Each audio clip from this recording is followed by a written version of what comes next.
Bon matin, vous allez bien? C'est bon de vous voir chacun d'entre vous. Seigneur vous bénisse. Alors, Nathalie a mentionné la vision M4, juste pour rappeler à tout le monde, c'est quoi? M4, c'est pour quatre mots qui commencent par M. C'est un mouvement de multiplication de disciples matures et en mission. Alors, on cherche à implanter un mouvement de multiplication de disciples matures et en mission. Alors, où est-ce qu'on est rendu dans ce développement-là? On est en train de former des animateurs pour débuter des groupes découvertes et surtout des groupes de croissance où on va commencer ensemble une vie en mission. Alors, si vous étiez là cet été, on a regardé des petites vidéos qui présentaient une vie en mission, mais là, on va développer sur ce sujet-là dans des petits groupes. Alors, Dieu voulant, Seigneur le permet, on va pouvoir commencer l'année prochaine ces groupes-là, auxquels vous allez être invités à participer. Déjà, vous êtes invités à participer, à prier pour que Dieu mette en place et développe cette nouvelle vision-là. Donc, c'était juste un petit rappel. Euh, Cet été, on a eu la visite de Claude Tremblay, je ne sais pas si vous vous rappelez, qui fait il passe de maison en maison pour faire de la prévention sur le suicide, puis il distribue son livre 1000 villages. C'est un livre il y a son témoignage personnel, il y a des témoignages de personnes qu'il a rencontrées, puis des témoignages d'autres personnes et il apporte l'Évangile au travers de son livre aussi. C'est un livre qui est écrit pour ceux qui ne sont pas chrétiens afin de prendre conscience de, de, de la vie éternelle, de la vie après la vie et pour que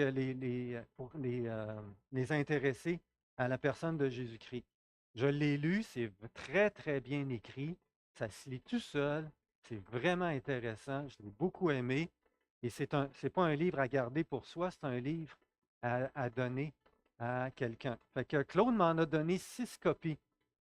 Fait que si vous aimeriez ça en avoir une, venez me voir, puis ça va me faire plaisir de vous remettre une copie.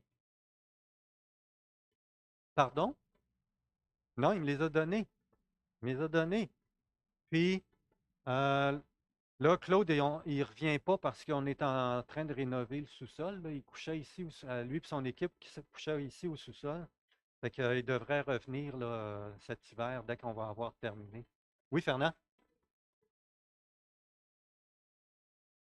Le sujet principal, c'est la prévention du suicide.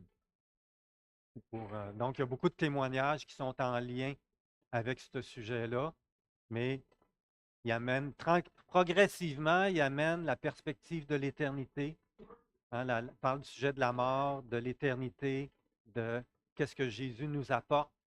Et donc, à la fin, il termine avec l'Évangile. J'ai fait venir aussi pour les jeunes, les adolescents, une petite brochure qui est Manga le Messie. Donc, j'en ai fait venir une cinquantaine. Alors, c'est pour donner. Alors, ça parle, ça présente l'histoire de Jésus en manga. Donc, si vous aimeriez avoir une copie, venez me voir, puis je vous en remettrai une. C'est pour donner aux enfants, aux adolescents. Bien. Et j'ai quelques copies en français de mon message. Si jamais je en voulais une, venez me voir après. On va avoir un culte plus court ce matin. On va terminer je vise de terminer à 11h10 pour que les familles puissent aller chercher leurs enfants à l'autre bâtiment. Puis qu'on puisse commencer à 11h30 la réunion d'affaires. Je prévois terminer, Dieu voulant, là, à 1h. Euh, on va prendre quelques minutes pour prier. Il faut vraiment prier pour Joanne Bastien. Elle a attrapé la COVID. Elle a déjà des poumons extrêmement fragiles. Alors, elle demande qu'on prie pour qu'elle n'ait pas besoin d'être hospitalisée, parce que c'est compliqué pour elle, qu'elle ait vraiment les bons soins, qu'elle a ce qu'elle a de besoin pour pouvoir se rétablir. Il faut vraiment prier pour elle. Marie-Thérèse, ça va. Elle a encore de la douleur. J'ai trouvé qu'elle avait encore maigri. Elle en repère, fait que, affaibli. Donc, c'est pas qu'est-ce qui va se passer, mais ça s'en va pas sur le bon bord. Il faut vraiment continuer de prier pour elle. Comment ça va, Louise, toi et Jean-Yves? OK. Fait qu'il faut continuer de prier pour Jean-Yves. Il a vraiment de la difficulté. OK. Toi, as-tu eu des nouvelles? Le 18, fait qu'on va prier pour Louise qui va être opérée le 18 novembre. Y a-t-il d'autres sujets de prière? Oui, Sandrine?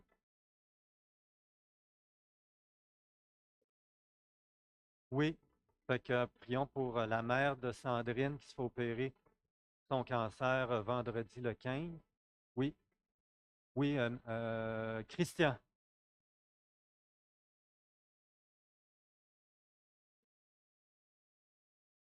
OK. Donc, sa fille, la fille de ton oncle est décédée. OK, OK. Fait que priez pour ton oncle.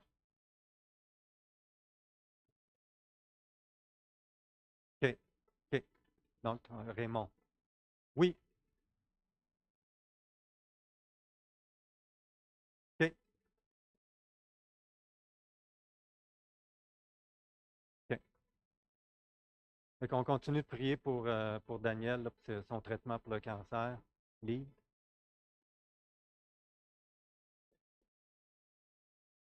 Elle habite avec son conjoint, Joanne.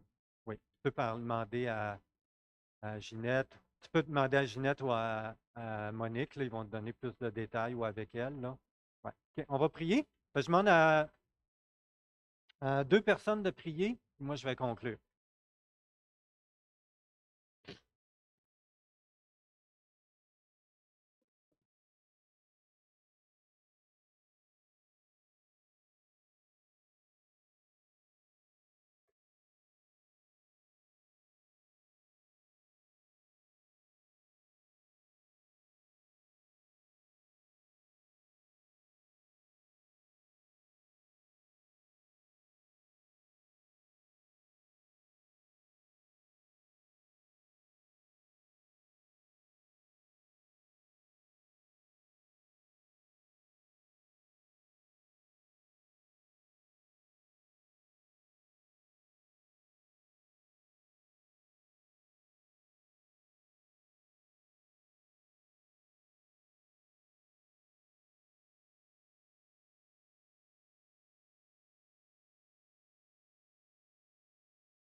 Amen. Père, on te remet la mère de Sandrine, Jacqueline. On te prie, Seigneur, que tu mettes ta main afin que l'opération soit un succès. On te prie qu'elle se relève rapidement et que tu enlèves complètement toute trace de cancer. Rétablis-la complètement. Prie de la protéger, Seigneur. On te prie aussi pour Louise qui prévoit d'être opérée dans le 18. Seigneur, on te demande que tu mettes ta main aussi afin que ça se déroule sans complications, que ça soit un succès, qu'elle se rétablisse rapidement. Père, viens au secours de Marie-Thérèse pour la fortifier, consoler son cœur de voir qu'elle perd de plus en plus ses forces, ses capacités. Soulage ses douleurs, on t'en prie. Et Père, on te prie que tu manifestes ta présence dans son cœur, qu'elle soit remplie de ton amour, qu'elle le ressente et que tu consoles son cœur. Seigneur, remplis son cœur d'espérance dans les promesses que tu nous as données, dans la vie éternelle. Et Père, bénis chacune des visites qu'elle va avoir avec sa fille, avec les membres de sa famille, avec les frères et sœurs, que ce soit une source d'encouragement et de consolation et un baume sur son cœur, on t'en prie. Soutiens-la, Seigneur, et dirige pour la suite, on t'en prie. Père, on se remet devant toi pour le message de ce matin. On te demande pardon, Père, on n'est pas toujours fidèle. Merci de nous faire grâce à chaque jour. Merci qu'on trouve grâce auprès de toi. On te demande de nous remplir ton Esprit Saint et de parler à nos cœurs par ta parole ce matin. Qu'elle vienne accomplir ce pourquoi tu nous l'as donné et qu'elle nous conduise là où tu veux nous conduire, on t'en prie. Au nom de Jésus. Amen.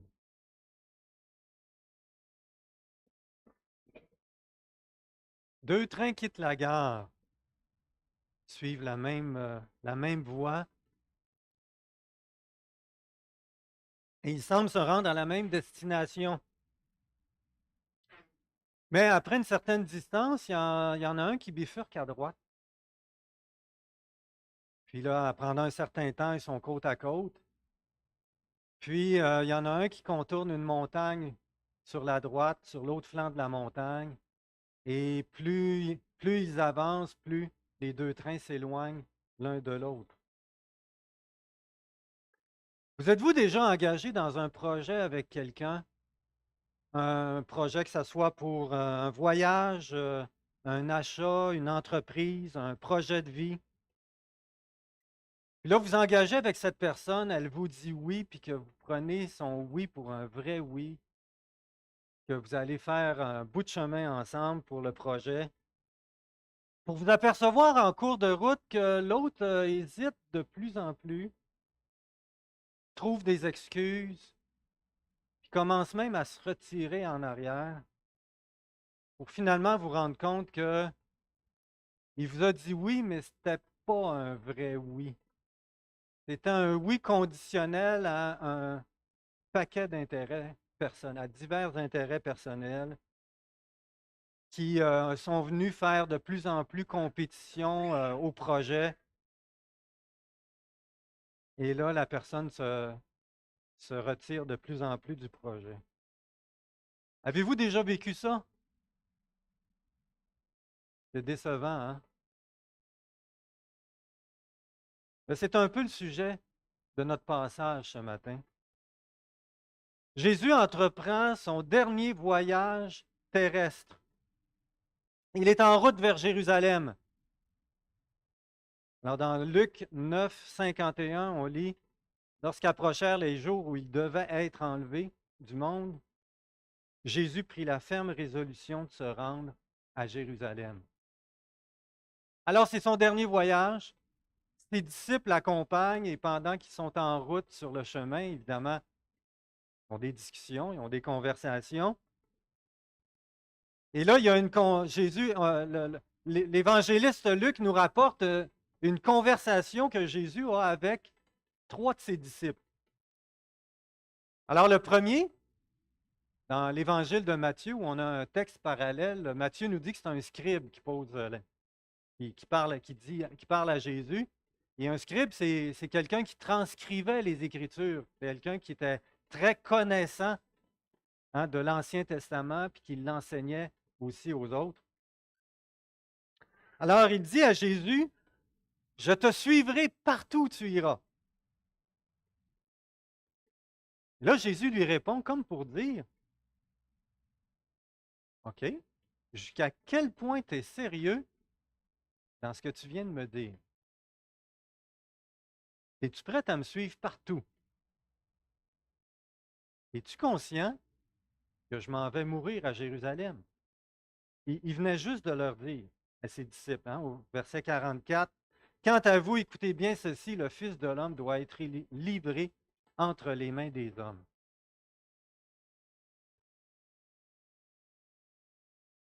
Alors, Jésus, Jésus lui répond ceci. Il lui dit, les renards ont des tanières et les oiseaux du ciel ont des nids, mais le Fils de l'homme n'a pas un endroit où il puisse reposer sa tête. Jésus est en train de lui dire, es-tu sérieux quand tu me dis que tu es prête à me suivre? Es-tu prête à me suivre partout? Es-tu conscient que je m'en vais à Jérusalem, que je ne sais pas où je vais dormir, que ça se peut que je vais me faire arrêter? Non seulement ça se peut, mais je vais me faire arrêter, que je vais mourir. Es-tu prête à vivre ça avec moi? Puis Jésus y interpelle un autre disciple en lui disant, toi, suis-moi. Et l'homme lui répond ceci, Seigneur, permets-moi d'abord d'aller ensevelir mon Père. Requête tout à fait légitime, n'est-ce pas? Pauvre gars, il vient de perdre son père. Il me semble que Jésus aurait pu lui dire avec compassion, je suis vraiment désolé pour toi, je suis vraiment attristé. Écoute, j'ai une idée, on va tous y aller avec toi. Puis, il aurait pu le ressusciter. Je me suis même posé la question, comment ça fait que le disciple n'a pas dit à Jésus qu'il était malade pour que Jésus aille le guérir? Il nous manque un bout, là, on ne sait pas. La réponse de Jésus nous semble, hein, nous apparaît sans cœur. Jésus il dit ceci, laisse les morts ensevelir leurs morts, mais toi, va, annonce le royaume de Dieu. Réponse un peu spéciale, hein? Pourquoi Jésus il répond ça? Comment? Oh, intéressant, ça. C'est plus important ceux qui sont vivants que ceux qui sont morts. Quelqu'un a une autre idée?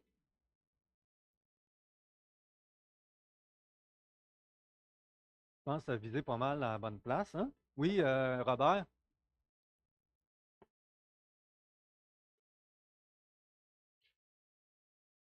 OK. Si tu n'as pas Jésus-Christ en toi, tu es mort, même si tu es vivant. C'est pour ça que Jésus utilise cette expression-là, laisse les morts ensevelir leur mort, parce que tu n'as pas Jésus, tu n'as pas la vie en toi. Il faut savoir qu'un enterrement chez les Juifs, à l'époque en tout cas, ça durait combien de temps?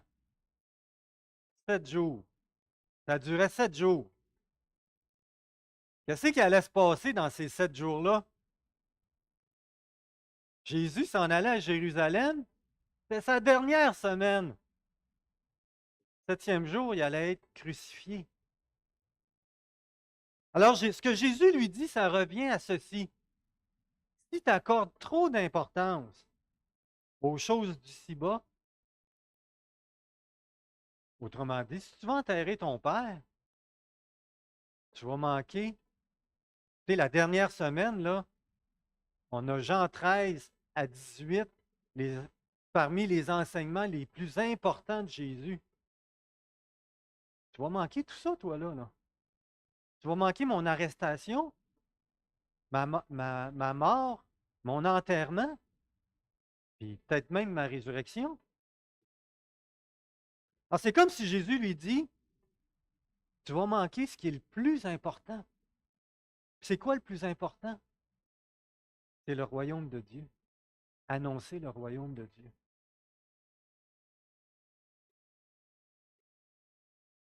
Alors, j'imagine la situation suivante. Une femme chrétienne accouche de jumeaux, 2 garçons. 2 enfants qui sont nés ensemble dans la même famille, qui ont grandi dans le même foyer, qui ont été à la même école, ils ont fréquenté la même église, ils ont fait profession de foi ensemble, ils ont été baptisés ensemble. Vous avez des jumeaux, hein, ça se suit, hein? Puis là, l'un des deux, il a pris la ferme résolution de s'engager pour Christ, de le servir sans condition, puis qui répétait continuellement dans son cœur, je te suivrai, quel qu'en soit le prix. Fait que très tôt dans sa vie, il a mis en priorité d'apprendre la parole de Dieu, de prier, d'être conduit par l'Esprit pour apprendre à discerner la volonté de Dieu dans sa vie.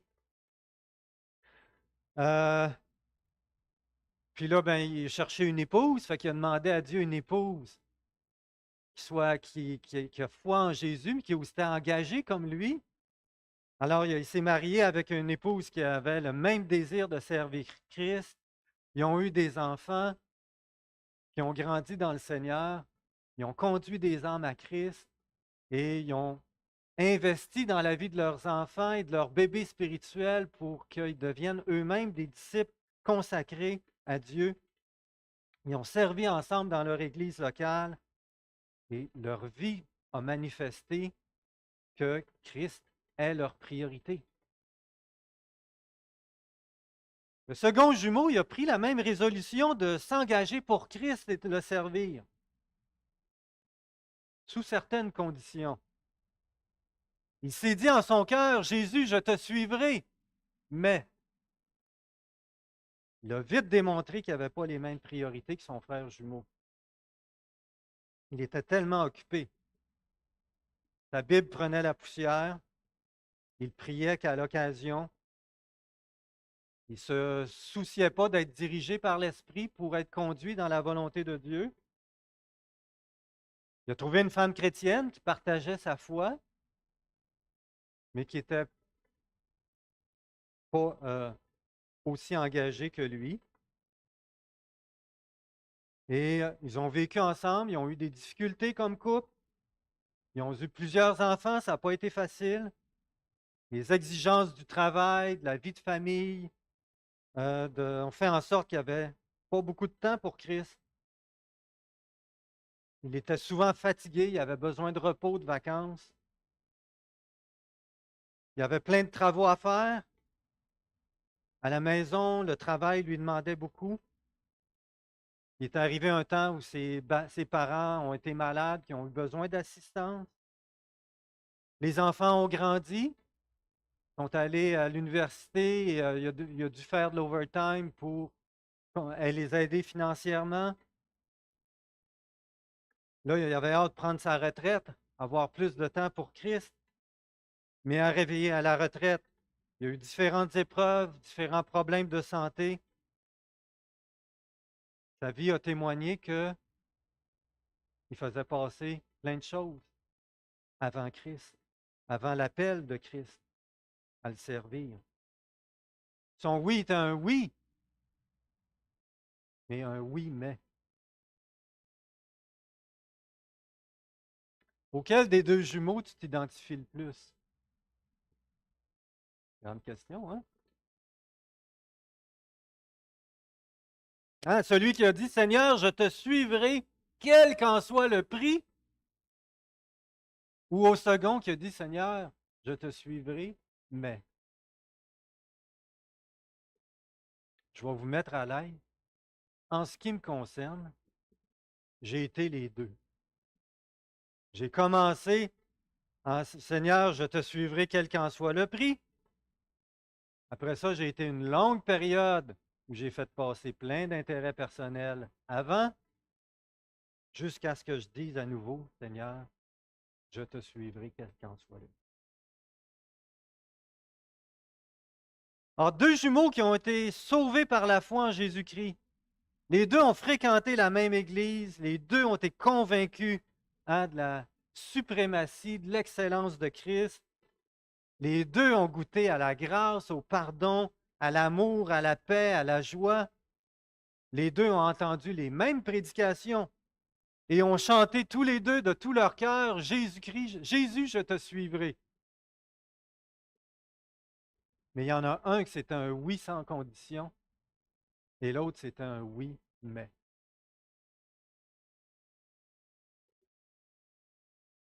C'est de ça que Jésus parle dans le passage de ce matin. Il parle d'un oui sans condition. Finalement, Jésus a une conversation avec un troisième disciple. Et ce dernier dit à Jésus, je te suivrai, Seigneur, mais permets-moi d'aller d'abord faire mes adieux à ceux de ma maison. Ce disciple-là, il avait assurément entendu les réponses les discussions que Jésus a eues avec les deux autres. Alors, il était prêt à suivre Jésus, quel qu'en soit le prix.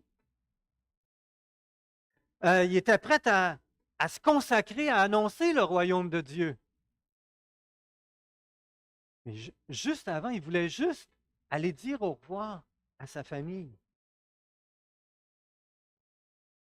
Il semble que c'est une demande qui est très légitime. Encore une fois, la réponse de Jésus nous semble dure. Elle semble dure. On la lit ensemble. Jésus lui répondit, celui qui met la main à la charrue et regarde en arrière n'est pas fait pour le royaume de Dieu. Celui qui met la main à la charrue et regarde en arrière n'est pas fait pour le royaume de Dieu. L'idée, c'est celle d'un laboureur. Pas les labours, pas les machines qu'on a aujourd'hui, là. Juste une petite machine bien simple. L'idée est très simple. C'est que si tu ne regardes pas en avant, qu'est-ce qui va se passer? Ça va aller tout croche. Et ça ne fera pas un beau labour. Ça va être n'importe quoi. Alors, s'il ne regarde pas en avant, ben, il va dévier de sa ligne. Puis, il ne fera pas une belle job. Alors, il doit continuellement fixer ses yeux sur l'objectif. Quand Jésus il dit qu'il n'est pas fait pour le royaume de Dieu, bien, on a plusieurs traductions de ça que j'ai été voir. C'est traduit différemment. Français courant dit n'est d'aucune utilité pour le royaume de Dieu. Jérusalem dit il est impropre au royaume de Dieu.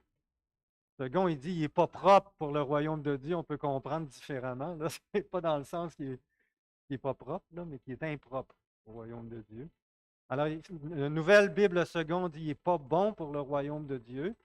Et finalement, en anglais, is not fit for the kingdom of God. On a notre Québécois qui dit ça ne fit pas dans le décor. Je l'ai mis pour que vous compreniez l'idée. Alors, ce que Jésus dit, ça revient à ceci. Si tu ne fais pas ta priorité numéro 1 d'annoncer le royaume de Dieu, tu vas te laisser distraire par plein de choses.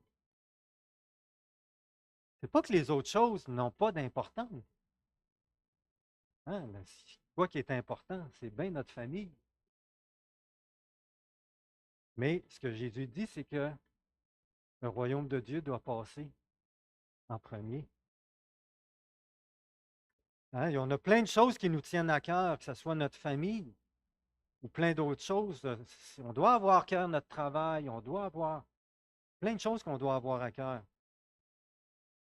Mais si le royaume de Dieu n'est pas la priorité numéro 1,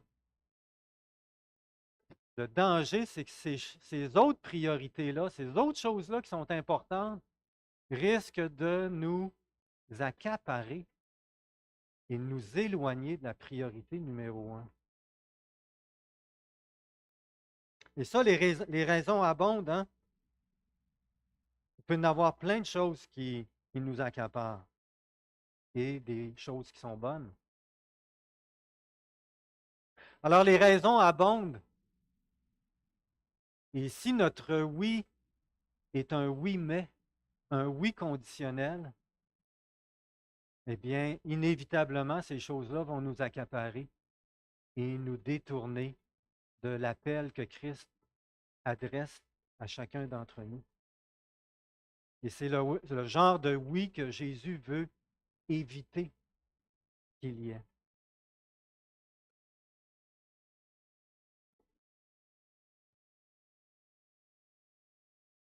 Jésus, il continue au chapitre 10 en disant, la moisson est grande, mais il y a peu d'ouvriers.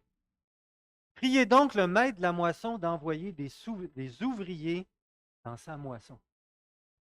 Un passage qu'on connaît bien.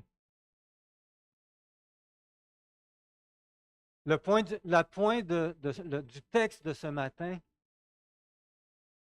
c'est que le royaume de Dieu, d'annoncer la bonne nouvelle, ça soit notre priorité numéro un, par-dessus toutes nos autres priorités. Jésus dit qu'il y a trop peu d'ouvriers. Pourtant, il y avait plein de disciples qui suivaient Jésus. Au chapitre 10, il en envoie 70. Il aurait pu en envoyer bien plus. Le fait est que beaucoup répondent oui au Seigneur Jésus. Je te suivrai. Mais un oui, mais. Jésus nous appelle à lui répondre avec un oui, Seigneur. Je te suivrai, quel qu'en soit le prix.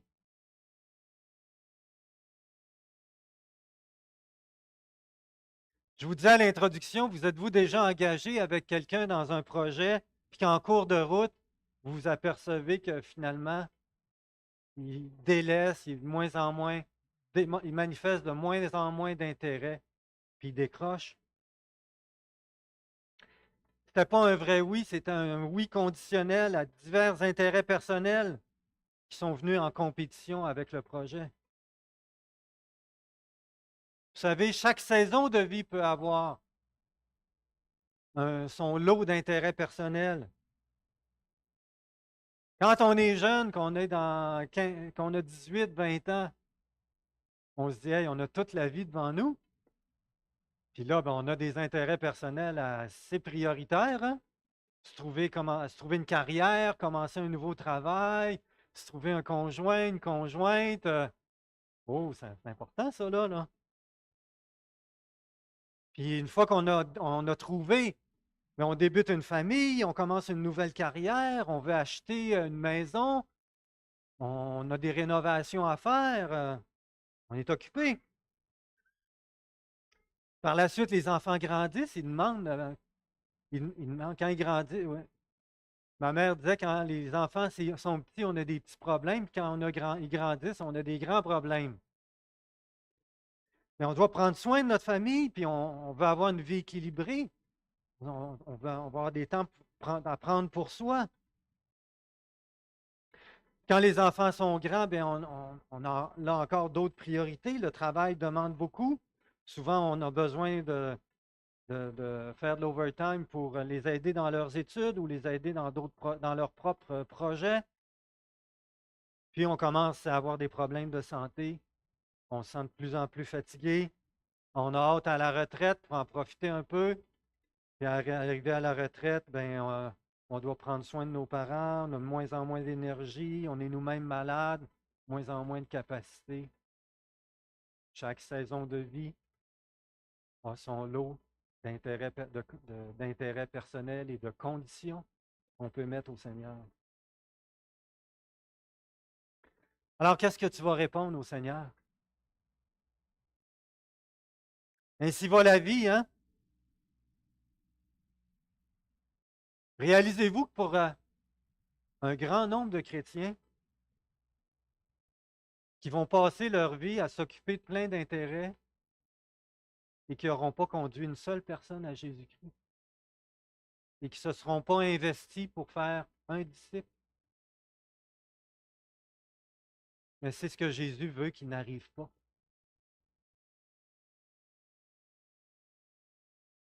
Aimerais-tu faire une différence dans le royaume de Dieu? Jésus dit qu'il y a plus de joie dans le ciel pour un seul pécheur qui se repent. Mais cette joie-là, il veut la faire nôtre. Il veut qu'on la connaisse et qu'on la partage avec lui pour l'éternité. Cherchez d'abord le royaume de Dieu et sa justice. Cherchez d'abord. Pas que les autres choses ne sont pas importantes, qu'on doit les négliger. C'est que ça doit être notre premier. Jésus veut que ça soit notre première priorité. Alors, quel va être ton oui? Un oui, Seigneur, je te suivrai quel qu'en soit le prix, ou un oui, mais. Jésus-Christ, par sa parole, par son Esprit Saint, il s'adresse à toi ce matin. Et il attend de toi une réponse. Qu'est-ce que tu vas lui répondre? J'étais jeune chrétien, on était jeunes mariés, Joanne et moi, et on sentait un appel de Dieu pour aller évangéliser en France. Puis je devais quitter mon travail. J'avais demandé un congé sans solde à mon travail, ils me l'ont refusé. Il fallait que je quitte mon emploi. Puis j'aimais beaucoup la clinique où j'étais. J'aimais beaucoup la place. Et je me rappelle, j'étais à genoux au pied de mon lit et je luttais avec Dieu. Et dans ma tête, je voyais, j'ai comme vu Jésus debout au pied de mon lit, qui s'éloignait, puis en franchissant la porte, se revire de bord comme pour dire, tu me suis ou tu restes là? J'ai dit, correct Seigneur, je te suis par la foi. J'ai démissionné à mon travail, on est parti en France. Joanne a conduit une dame au Seigneur, qui a conduit son mari au Seigneur, puis que Dieu y avait son plan. C'est là que j'ai connu Pierre et Janine Bolduc. On est restés amis depuis. Dieu y avait son plan. Alors, c'est un peu la même chose ce matin. À travers son esprit, Jésus-Christ t'appelle à le suivre en priorité, sans condition. Alors, on va prendre une minute de silence et je t'invite à lui parler et lui dire ta réponse. Tout de suite après, on va chanter Jésus, je te suivrai. J'espère que tu vas le chanter avec oui, Jésus, je te suivrai, quel qu'en soit le prix, et non pas avec un oui, mais. Alors, prenons une minute de silence, après quoi je vais prier, et après, on va chanter Jésus, je te suivrai.